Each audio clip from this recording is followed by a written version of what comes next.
আপনি খুশি? তাহলে আপনাকে হাসি দেন। আন্টি ওনার স্বামী অসুস্থ, ওনার স্বামীর আমি চিনি, মোটামুটি ভালোই অসুস্থ, প্যারালাইজড। আপনার একটা ছোটো ছেলে আছে না, মাদ্রাসায় করে, ওনারে আমি বলে দিয়েছি, আমার অ্যাক্সেস দিয়ে দিছি, উনি আসলে ইনশাল্লাহ পাঞ্জাবি আর পায়জামা নাকি টাকা আর হচ্ছে যেটা খরচ এটা আমি দিয়ে দিব। আপনি এই রুবেল ভাইয়ের সাথে এসে যোগাযোগ করবেন। মানুষকে দেওয়ার আগে কাছের মানুষকে দেওয়া দরকার। উনি যেহেতু আমাদের দোকানের আশপাশে আসে, আশপাশে ঘোরাফেরা করে নাকি রুবেল ভাই, আমার মতো অনেকেই আসে, আরও কয়েকজন আসে না কি আপনার মতো আরও 2-3 জন আসে।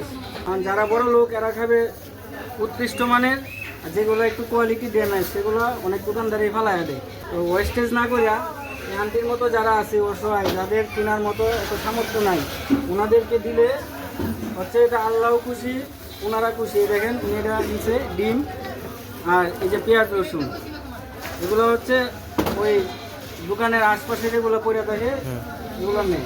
যে আল্লাহ কেন আমার গরিব বানাইলা, আমি কেন টুকাই নিয়ে খাই? আল্লাহর কাছে তো আপনার কোনো অভিযোগ নাই, আছে?